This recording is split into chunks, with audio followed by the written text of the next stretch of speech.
सभी बच्चों को नमस्कार। मेरा नाम है जगदीश सोलंकी और आप देख रहे हो physics bye Jagdish Solanki YouTube channel. इस चैनल में आप सभी का स्वागत है। आज हम पढ़ेंगे घर्षण यानी फ्रिक्शन और उसके प्रकार और उसके नियम क्या होते हैं। घर्षण के नियम, फ्रिक्शन क्या होता है, घर्षण क्या होता है, वो कितने टाइप्स का होता है और उसके नियम, लॉ ऑफ फ्रिक्शन। तो जब हम घर्षण की बात करते हैं तो उसमें क्या होता है कि मान लो कोई दो वस्तु है, वो एक दूसरे के संपर्क में रखी हुई है। दो बॉडी है हमारे पास जो एक दूसरे के क्या कांटेक्ट में रखी हुई, संपर्क में रखी हुई है, या कोई दो पिंड है हमारे पास जो क्या है एक दूसरे के संपर्क में रखे हुए हैं। तो जब भी कोई एक वस्तु दूसरी वस्तु के ऊपर फिसलती है, क्या होता है कि जब भी कोई एक वस्तु क्या करती है दूसरी वस्तु के ऊपर क्या करती है, फिसलती है या फिसलने का प्रयास करती है। क्या होगा कि जब एक वस्तु दूसरी वस्तु के ऊपर फिसलती है या फिसलने का प्रयास करती है तो उनके जो संपर्क तलों के बीच जो कांटेक्ट सतह है, कांटेक्ट सरफेस है, उसके संपर्क तल जो है उनके बीच में एक गति विरोधी बल लगता है जो क्या करता है, मोशन का क्या करता है, विरोध करता है, उसको फिसलने नहीं देता है। तो उस गति विरोधी बल को हम क्या कहते हैं, घर्षण कहते हैं, या उसको हम घर्षण बल कहते हैं। तो जब भी एक वस्तु या एक पिंड दूसरे पिंड के ऊपर फिसलता है या फिसलने का प्रयास करता है तो उनके संपर्क तलों के मध्य एक बल कार्य करेगा और वो जो बल होगा वो पिंडों की सापेक्ष गति का क्या करता है, विरोध करता है, वो एक दूसरे के ऊपर फिसलने नहीं देता है। तो ये जो गुण होता है, कौन सा गुण, जिसमें वस्तु दूसरी वस्तु पर फिसलती या फिसलने का प्रयास करती है तब उनके संपर्क तलों के बीच एक बल लगेगा और वो बल क्या करेगा, उनकी गति का क्या करता है, विरोध करता है, और उस गुण को हम बोलते हैं घर्षण। और जो बल लगता है उस बल को हम बोलते हैं घर्षण बल। घर्षण समझ में आएगा क्या होता है कि जब एक वस्तु या एक पिंड दूसरे पिंड के ऊपर फिसलता है या फिसलने का प्रयास करता है तो उनके जो संपर्क तल होते हैं उनके मध्य क्या लगेगा, एक बल लगेगा। वो बल क्या करता है, उसकी सापेक्ष गति का, जो एक दूसरे के ऊपर फिसल रहे एक दूसरे के सापेक्ष गति कर रहे उसकी गति का क्या करता है, वो विरोध करता है, और इस गुण को हम बोलते हैं घर्षण। और जो बल लगेगा वो जो बल कहलाता है उस बल को हम घर्षण बल कहते हैं। अब इसका हम कारण देखेंगे कि क्यों लगता है घर्षण बल। मान लो कि एक हमारे पास एक ब्लॉक है, ये नीचे एक ब्लॉक है, दूसरा ब्लॉक है, दो गुटके हमारे पास। ये जो गुटके होते हैं या कोई भी सतह होती है ब्रह्मांड में, वो पूर्ण तो कोई चिकनी नहीं होती है। एक बात ध्यान रखना है कि जितनी भी वस्तुएं होती है उसकी जो सतह होती है वो पूर्णतः चिकनी नहीं होती है। यदि चिकनी होगी क्या होगी, एक बार यदि फिसला दो तो हमेशा क्या रहेगी, फिसलती रहेगी, यानी उस पर क्या होगा, घर्षण जीरो हो जाएगा, कोई फ्रिक्शन नहीं होगा।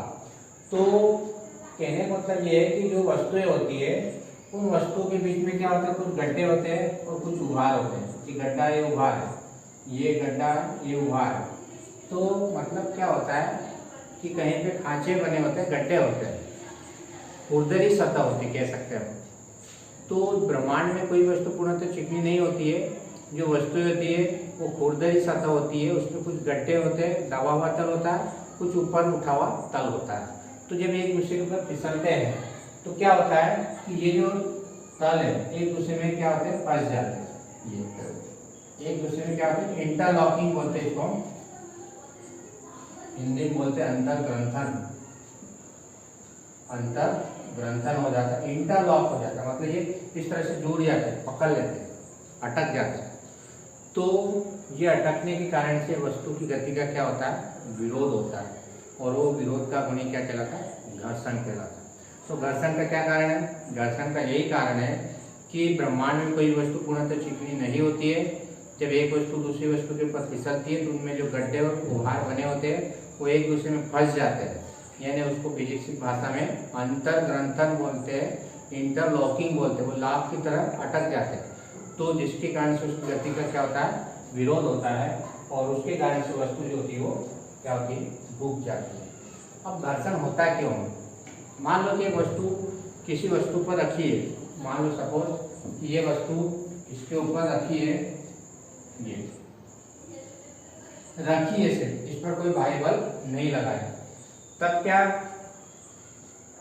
घर्षण बल लगेगा? क्या नहीं लगेगा। घर्षण बल कब लगता है? जब इस वस्तु पर अपन ने कोई बल लगाया, फोर्स लगाया, धक्का मारा, तब इनकी सतह के बीच क्या होगा? घर्षण बल लगेगा, फ्रिक्शन फोर्स लगेगा।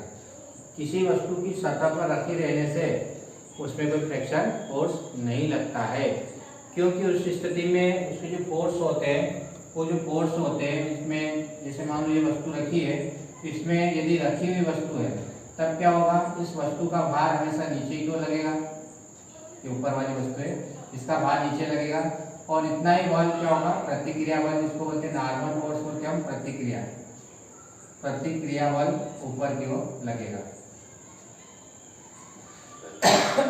तो इस स्थिति में कोई घर्षण बल नहीं लगेगा, ध्यान रखना। तो जब एक वस्तु दूसरी वस्तु के ऊपर रखी हो तब, यानी कहने का मतलब जब तक वस्तु पर कोई बाह्य बल नहीं लगाया जाएगा, यानी फिसलाने का प्रयास नहीं किया जाएगा, यानी उसको धक्का नहीं मारा जाएगा, तब तक कोई घर्षण बल नहीं लगेगा।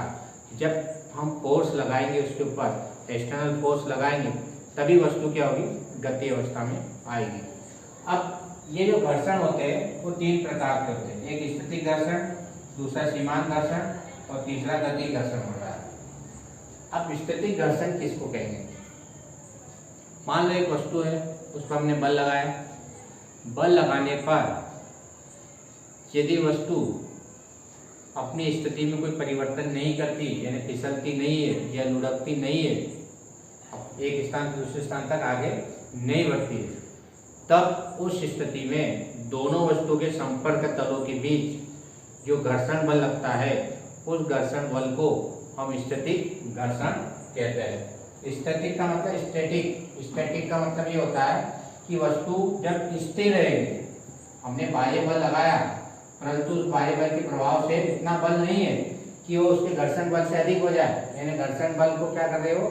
लॉन्ग जाए, उससे ज्यादा हो जाए, तब क्या कहलाता है? वो घर्षण बल का जो मान होता है उससे उस बल का मान कम होता है, यानी उस स्थिति में वस्तु हमेशा क्या होती है?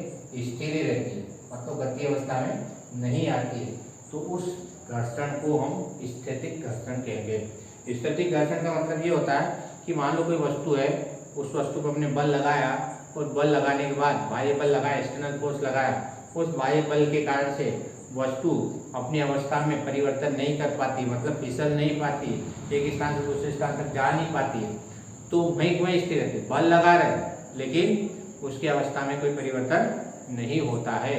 तो ये जो हमारे पास में घर्षण बल लगेगा दोनों वस्तु के संपर्क तलों के बीच, जब वो आगे नहीं बढ़ेगी, फिसलेगी नहीं, तब उस घर्षण बल को हम बोलते हैं स्टैटिक घर्षण। न्यूटन का जो गति का नियम होता है वो कहता है कि मान लो किसी वस्तु पर यदि बल लग रहा है, क्या लग रहा है? बल लग रहा है, तो F इक्वल टू m होगा, या A इक्वल टू क्या हो जाएगा? F/m हो जाएगा। यानी किसी वस्तु पे यदि बल लग रहा है तो उसमें क्या उत्पन्न होगा? त्वरण उत्पन्न होगा, एक्सेलरेशन होगा, उसके वेग में परिवर्तन होगा। न्यूटन का फर्स्ट नियम क्या कहता है? सेकंड नियम F इक्वल टू m होता है। यानी किसी वस्तु पर बल लगाया, मान लो भारी वस्तु, उसको हमने बल फोर्स लगाया, तो वो कहता है कि उसमें एक्सेलरेशन होगा, उसमें त्वरण उत्पन्न होगा, उसके वेग में परिवर्तन होगा। परंतु यहाँ वेग में परिवर्तन नहीं हो रहा है। क्यों नहीं हो रहा है? क्योंकि दोनों के संपर्क तलों के बीच में क्या लग रहा है? घर्षण बल लग रहा है। वो घर्षण बल क्या करता है? वस्तु के वेग में कोई परिवर्तन नहीं होने देता है। तो जो घर्षण बल लगता है उस घर्षण बल को ही हम क्या बोलेंगे? हम स्टैटिक घर्षण कहेंगे। यानी किसी वस्तु को हमने बल लगाया और बल लगाने पर क्या होगा? वस्तु यदि विराम अवस्था में ही रहती है तो दोनों वस्तु के संपर्क तलों के बीच जो घर्षण बल कार्य करेगा उस घर्षण बल को हम स्टैटिक घर्षण कहेंगे। दूसरा हमारे पास सीमांत घर्षण। अब मान लो कि हमने किसी वस्तु पर बल लगाया और वो फिसल नहीं रही, लेकिन यदि बल का मान हम बढ़ाते गए और एक कंडीशन ऐसी आ गई कि वो ठीक फिसलने की स्थिति में आ जाती है, मान लो कोई वस्तु है हमारे पास, वस्तु रखी है, उस पर हमने प्रारंभ में कम बल लगाया, फिर बल बढ़ाया, फिर बल बढ़ाया, बल का मान बढ़ाते बढ़ाते क्या हो गई कि एक स्थिति ऐसी आ जाएगी कि वस्तु ठीक फिसलने की स्थिति में आ जाएगी।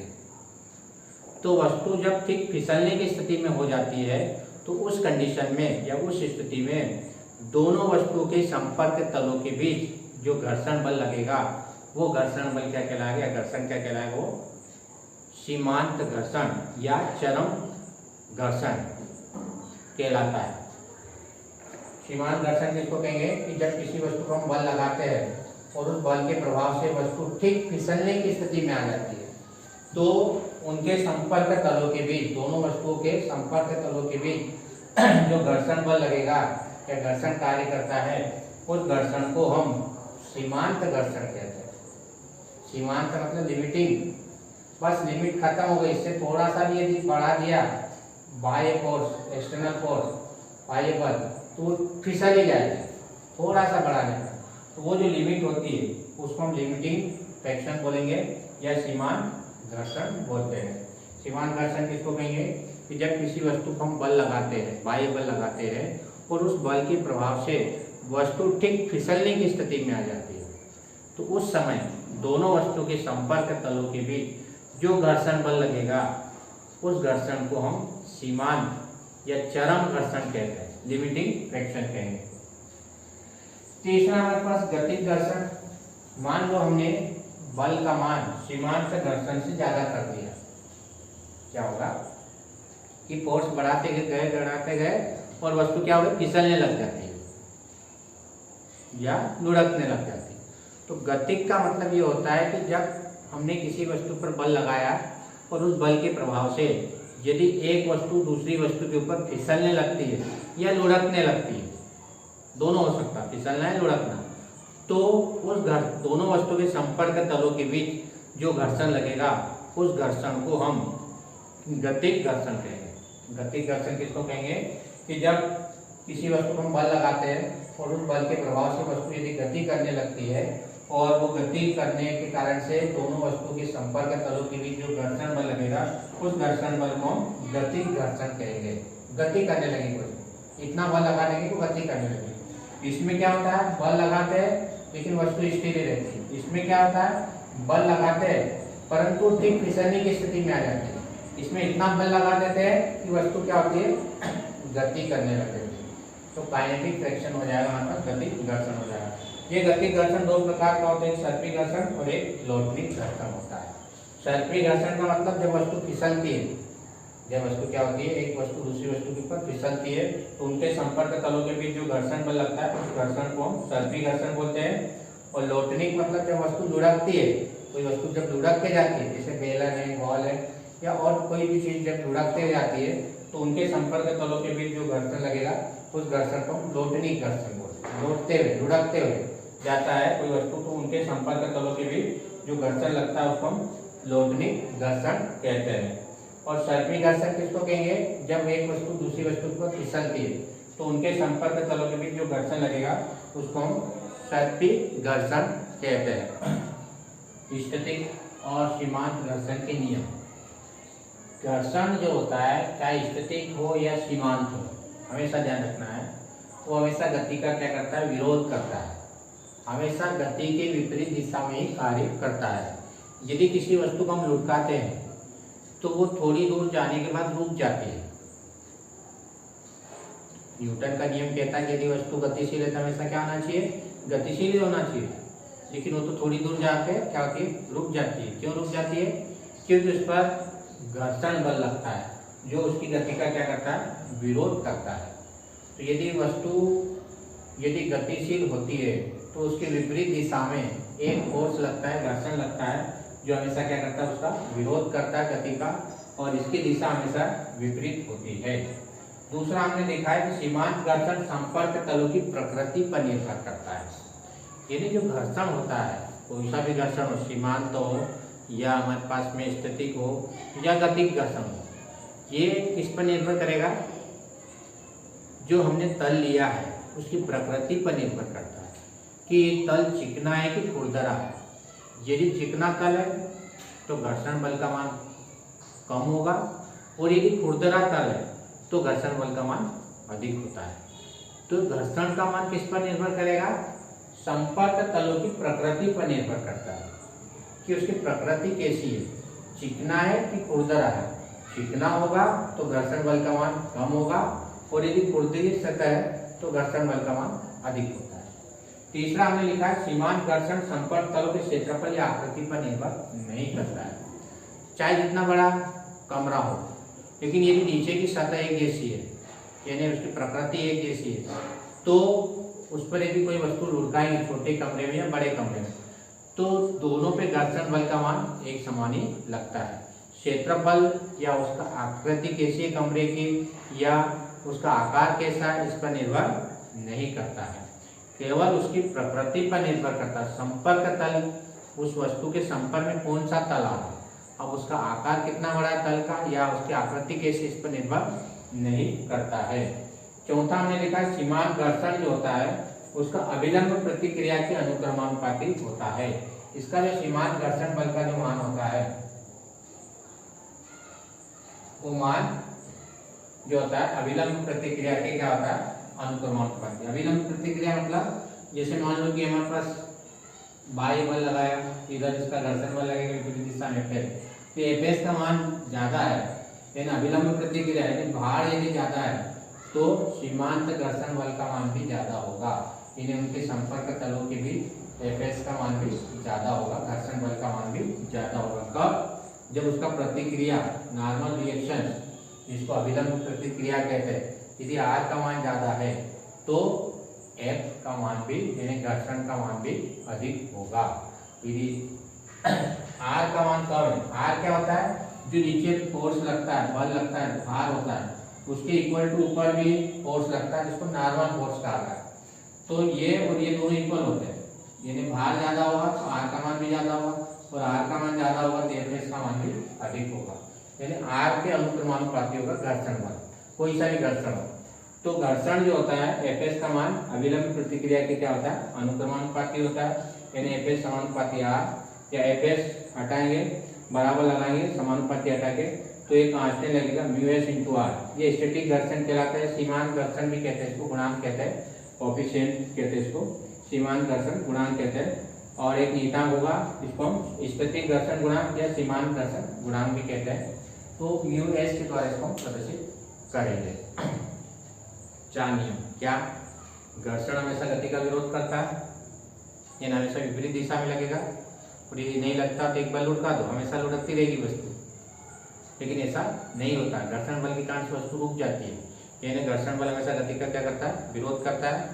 दूसरा, घर्षण बल का जो मान होता है वो किस पर निर्भर करता है, संपर्क तलों की प्रकृति पर निर्भर करता है। यदि संपर्क तल चिकने हैं तो घर्षण बल का मान कम होगा, और यदि संपर्क तल खुरदरा है तो घर्षण बल का मान अधिक होगा। तीसरा, घर्षण का जो मान होता है वो आकार पर निर्भर नहीं करता और क्षेत्रफल पर निर्भर नहीं करता है, वो तो केवल प्रकृति पर निर्भर करता है, ध्यान रखना। और चौथा हमारे पास कि सीमांत घर्षण अभिलंब प्रतिक्रिया आर के अनुक्रमानुपाती होता है। ये चार नियम अपने को ध्यान रखना। यदि मान लो स्टैटिक घर्षण के बजाय यदि गतिक घर्षण के नियम आ जाते हैं, मान लो कि प्रश्न गतिक घर्षण वाला आ गया, गतिक घर्षण, तो उस स्थिति में क्या करना है, जहां हमने सीमांत लिखा या स्टैटिक लिखा उसकी जगह गतिक घर्षण कर देना, और यह जो कांस्टेंट म्यू एस लिखा इसकी जगह म्यू के आ जाता है, ध्यान रखना। सीमांत घर्षण या स्टैटिक घर्षण का जो अपने कांस्टेंट लिखा म्यू एस, तो यहाँ घर्षण गुणांक क्या आ जाएगा, म्यू के आ जाता है, काइनेटिक घर्षण गुणांक या गतिक घर्षण गुणांक कहलाता है। ये स्टैटिक घर्षण गुणांक कहलाता है और ये गतिक घर्षण गुणांक कहलाता है। आएगा ऐसे कैसे, तो म्यू के इक्वल टू क्या आ जाएगा, एफ के अपन एफ के मतलब काइनेटिक घर्षण गुणांक, गतिक घर्षण गुणांक, घर्षण अपन अभिलंब प्रतिक्रिया, अभिलंब प्रतिक्रिया नॉर्मल रिएक्शन जिसको हम बोलते हैं, अभिलंब प्रतिक्रिया।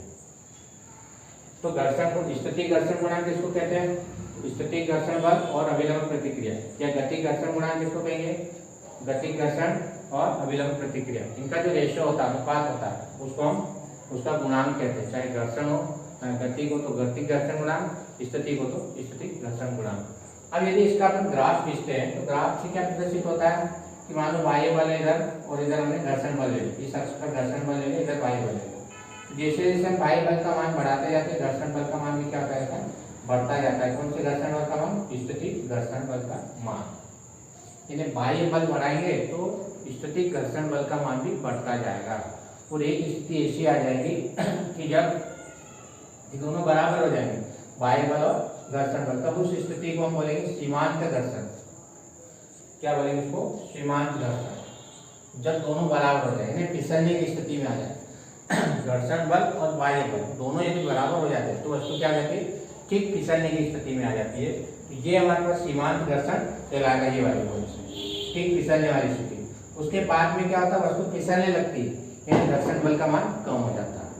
तो ये ग्राफ अपने को ध्यान रखना है कि बाह्य बल बढ़ाएंगे, जैसे जैसे बाह्य बल बढ़ाते जाते हैं घर्षण बल का मान बढ़ता जाता है कब तक, जब तक कोई स्थिति के तब तक, और इसका मान एक स्थिति में अधिकतम हो जाता है घर्षण बल का मान, और उसके बाद में यदि हम बढ़ाएंगे तो क्या हो जाएगा, घर्षण बल का मान कम हो जाएगा और बाद में वो फिक्स हो जाएगा, एक नियत हो जाएगा, कांस्टेंट हो जाता है।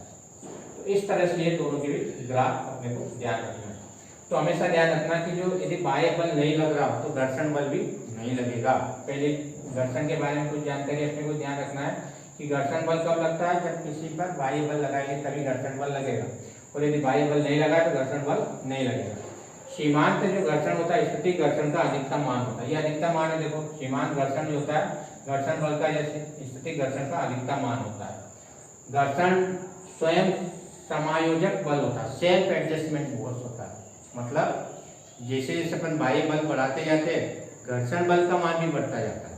शुरू में घर्षण 0 होता है जब उस पर कोई बाह्य बल नहीं लगता, लेकिन जैसे बल लगाया तो घर्षण बल लगने लगे, और बल लगाया घर्षण बल का मान और बढ़ता जाएगा। तो सेल्फ एडजस्टिंग फोर्स है, ध्यान रखना। फिर हमने लिखा कि गतिक घर्षण का मान सीमांत घर्षण से कम होता है। जब वो गति करने लगेगा तो सीमांत घर्षण से क्या हो जाएगा, वो कम हो जाएगा। ये सीमांत घर्षण या ये नीचे मान आ गया, मतलब ये गतिक घर्षण का मान सीमांत घर्षण से कम होता है, ग्राफ से स्पष्ट है। और बाह्य बल बढ़ाने पर गति घर्षण के मान में कोई परिवर्तन नहीं होगा। यदि बाह्य बल बढ़ा भी दिए तो क्या वो नियत वेग से चलता रहेगा, ये जैसा चलता रहेगा, उसके कोई वेग में कोई परिवर्तन नहीं होता है। बाह्य बल का मान यदि गतिक घर्षण बल यदि दोनों बराबर है, बाह्य बल और गतिक घर्षण बराबर, तो नियत वेग से यानी उसके वेग में कोई परिवर्तन नहीं होगा। लेकिन बाह्य बल का मान यदि ज्यादा हो जाता है गतिक घर्षण से, तब उस स्थिति में उसके वेग में परिवर्तन होता है, उसमें त्वरण उत्पन्न होता है, एक्सीलरेटेड हो जाता है, वेग में परिवर्तन होने लगता है। तो ये हमारे पास पूरा घर्षण से संबंधित है, इसको अच्छी तरह से याद करना है और इसको समझना है। यदि ये वीडियो आपको अच्छा लगता है तो आप इस चैनल को सब्सक्राइब करें, अपने दोस्तों के साथ वीडियो को शेयर करें और बेल आइकन के बटन को प्रेस करें ताकि आने वाले वीडियो की नोटिफिकेशन आप तक पहुंच जाए। धन्यवाद। जय हिंद, जय भारत, वंदे मातरम।